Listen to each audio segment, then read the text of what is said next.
میں کیا حکم ہے؟ دیکھیے اسلام میں پردے کے مختلف درجات ہیں. اسلام میں پردے کے مختلف درجات ہیں. ایک درجہ تو یہ ہے کہ عورت اپنے آپ کو اتنا چھپا دے کہ اس کی چادر پہ بھی مرد کی نظر نہ پڑے کبھی بھی. تو یہ سب سے اعلیٰ درجہ ہے. بعض صحابیات ایسی ہوتی تھیں وہ ان کو کبھی کسی مرد نے دیکھا ہی نہیں, ان کو مخدرات کہا جاتا تھا. لیکن ظاہر ہے یہ وہی خواتین ہو سکتی ہیں جن کا پھر مردوں سے کوئی لین دین نہ ہو, یا معاشرے میں کوئی. حضرت عائشہ رضی اللہ تعالیٰ عنہا تھی, انہیں چونکہ مسائل بتانے ہوتے تھے تو وہ آواز کا پردہ نہیں کرتی تھی, وہ بتاتی تھی مسائل پردے کے پیچھے سے. لیکن کچھ صحابیات ایسی تھیں جو اپنی آواز بھی مردوں سے چھپاتی تھیں. تو اعلیٰ درجہ ہے, کوئی عمل کرنا چاہے اور اس میں کوئی نقصان بھی نہ ہو تو سب سے اعلیٰ درجہ ہے, لیکن لازم نہیں ہے. دوسرا درجہ یہ ہے کہ عورت اپنا چہرہ کھولے اور اپنے ہاتھ اور اپنے پاؤں کھول لے, باقی پورا جسم غیر محرم مرد سے. یہ سب غیر محرمی کی باتیں ہو رہی ہیں, محرم مراد نہیں ہے, محرم سے پردہ نہیں ہوتا. تو غیر محرم مرد سے چہرہ, ہاتھ اور پاؤں کے علاوہ پورا جسم کیا کر لے, چھپا دے. یہ والا پردہ چاروں ائمہ کے نزدیک بولو بھائی فرض ہے. یعنی کم از کم اتنا درجہ, اس میں کسی کا کوئی اختلاف بولو بھائی نہیں, کوئی اختلاف نہیں ہے. ایسی عورت اپنے سر کے بال لامحرم کے سامنے نہیں کھول سکتی, ٹھیک ہے نا, اپنی پنڈلیاں اپنی کلائیاں نہیں کھول سکتی.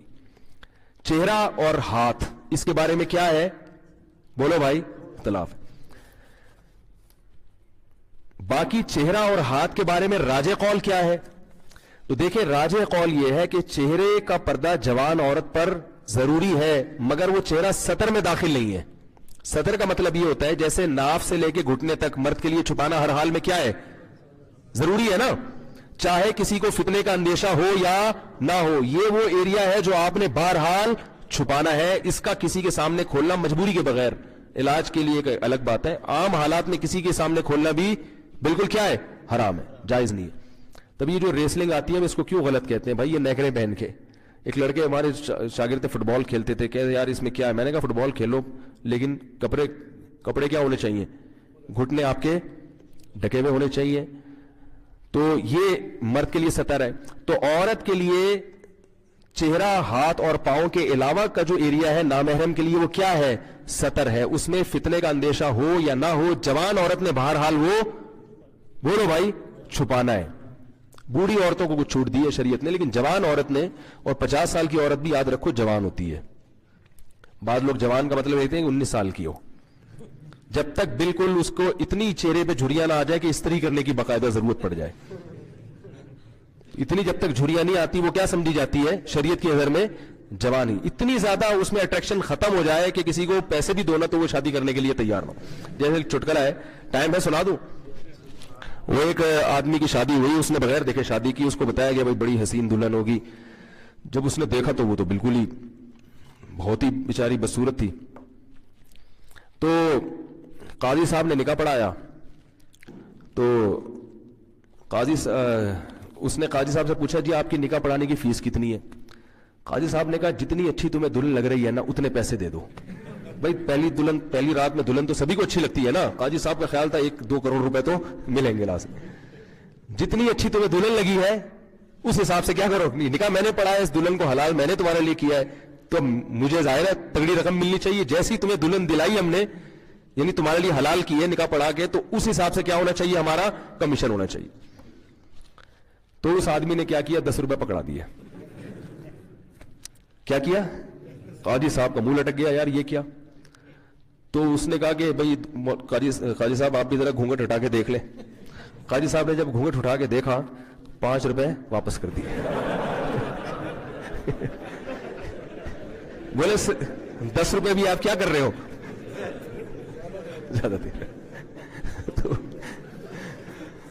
تو اگر کوئی ایسا حساب کتاب ہے, اتنی بیچاری بوڑھی ہو گئی ہے, تو پھر تو پردوں کے معاملے میں شریعت نے اس کو آسانی دی ہے. لیکن جب تک جوان عورت ہے تو یہ چہرہ, ہاتھ اور پاؤں کے علاوہ باقی جو پورا جسم ہے وہ نامحرم کے سامنے کیا ہے, سطر ہے. اس میں یہ نہیں ہے کہ فتنے کا اندیشہ ہے یا نہیں, وہ بہرحال نامحرم سے ہر صورت میں چھپانا ہے. اور نماز بھی اس کے بغیر نہیں ہوگی.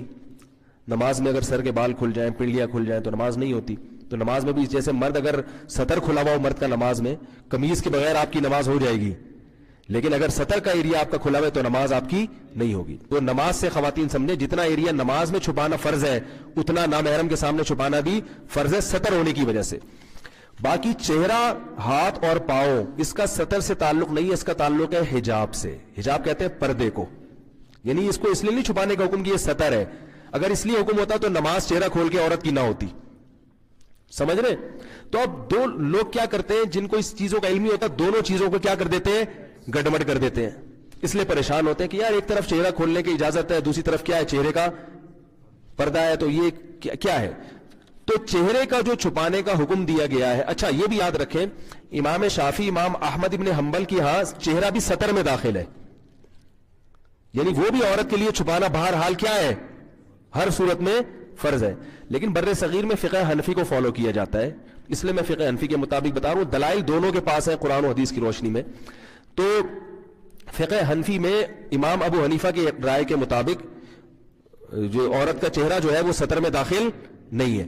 تو وہ اس لیے فقہائے حنفیہ نے کتابوں میں یہ لکھا ہوا ہے کہ عورت پر چہرے کا چھپانا فرض نہیں ہے نامحرم سے. فرض نہ ہونے کا مطلب کیا کہ وہ سطر میں داخل نہیں ہے. بعد کے علماء نے فتویٰ اسی پر دیا کہ اس کا تعلق کس سے ہے، حجاب سے. تو جہاں فتنے کا اندیشہ ہوگا وہاں عورت کو چہرہ چھپانے کا حکم دیا جائے گا. جہاں فتنے کا اندیشہ نہیں ہے یا کوئی ضرورت ہے وہاں چہرہ چھپانے کا حکم نہیں دیا جائے گا. تو یہ بات پوری دنیا جانتی ہے کہ جوان عورت کا چہرہ کھولنے میں یقیناً فتنے کا اندیشہ. کوئی اگر کہتے ہیں کہ نہیں چہرے میں فتنہ نہیں ہے تو ایسا نہیں ہوتا. ایسا کریں گے تو کوئی بھی نہیں آئے گا، کیونکہ چہرہ ہی سب سے زیادہ اٹریکشن کا. بھائی آپ جب کسی کو دیکھتے ہیں، کسی لڑکی کو غلط نیت سے دیکھتے ہیں تو اس کے سب سے پہلے چہرے پہ نظر ڈالتے ہیں. چہرے میں اٹریکشن ہوگی تو بدنظری ہوگی، چہرہ سمجھ میں نہیں آئے گا تو پھر کیا ہوگا، پھر بدنظری کے خلاف بیان کی ضرورت. بولو بھائی، پھر یہی ہوگا کہ بھائی 10 روپے نہیں ہے تو 5 روپے. پھر آپ یہ بولو گے لا حول ولا قوت الا باللہ. بدنظری بہت بڑا گناہ ہے اسلام میں، بالکل جرم ہے، اسلام میں حرام ہے. صحیح ہے نا؟ تو اس لیے علماء کا یہ، چاہے وہ فقہ حنفی سے ہی تعلق رکھنے والے علماء ہو، متاخرین علماء نے علی الاطلاق سب نے یہ فتویٰ دیا ہے کہ جوان عورت کو چہرہ چھپانے کا بہرحال حکم دیا جائے گا. اگر وہ نامحرم کے سامنے چہرہ کھولے گی تو گناہگار ہوگی. البتہ اتنی بات ہے کہ ایک بات میں کہتا ہوں کہ چلو فقہاء کا بھی اختلاف ہے اور اس میں تھوڑی دوسری رائے بھی ہے، تو اصل تو یہی ہے کہ چہرہ چھپائیں. لیکن میں کہتا ہوں جو خواتین بالکل ہی آؤٹ آف کنٹرول ہیں، بہت ہی بالکل آزاد ہیں، some thing is better than nothing. چلو اتنا کر لیں کہ چہرہ کھول لیں، ہاتھ پاؤں کھول لیں، باقی جسم ڈھانک لیں. کیونکہ اگر ان خواتین کو آپ ایک دم طالبان بنانے کی کوشش کریں گے، ابھی میں اپنی اہلیہ کے ساتھ آیا ہوں نا ایبٹ، تو میری وائف تو پردہ کرتی ہے، ہاتھوں میں گلوز ہے، پورا جسم ڈھکا ہوا. اور ایئرپورٹ پہ میری وائف مجھے کہنی تھی مجھے ایسا لگ رہا ہے میں طالبان ہوں.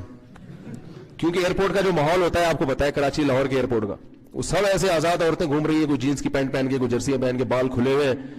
تو میری اہلیہ مجھے کہنے لگی کہ مجھے ان خواتین کے بیچ میں ایسا لگ رہا ہے میں کیا ہوں. تو یہ ان کو ڈر لگ رہا تھا کوئی بم کا کیس نہ بن جائے. تو میں نے تسلی دی، میں نے کہا اسی ماحول میں پردے کا کیا ملے گا، گھر میں تو سب پردہ کر لیتے ہیں، اس ماحول میں ہی ثواب ملے گا. میں نے کہا اس پردے سے تبلیغ بھی ہو رہی ہے ان خواتین کو، بھائی یہ بھی ایک اسٹائل ہے زندگی گزارنے کا. تو لیکن ظاہر ہے ہر آدمی اس لیول کا نہیں ہوتا، اور ہر خاتون کو آپ اس کا مکلف بھی نہیں بنا سکتے. ایک ایکٹر ہے، ایک اداکارہ ہے، ایک فنکارہ ہے، وہ بیچاری تو نہیں کہنا چاہیے، ناچتی رہی ہے ساری زندگی لوگوں کے سامنے. اب آپ اس کو گلوز پہنا کے، کالے موزے پہنا کے، شٹل کاک پہنا دو آپ اس کو، یا کالا برقع پہنا دو، اس کے لیے اس کو ذہنی طور پر قبول کرنا. تو ایسی خواتین کو ہم کہتے ہیں کہ بھائی some thing is better than nothing. جو بالکل حرام ہے کم از کم اس کو تو چھوڑ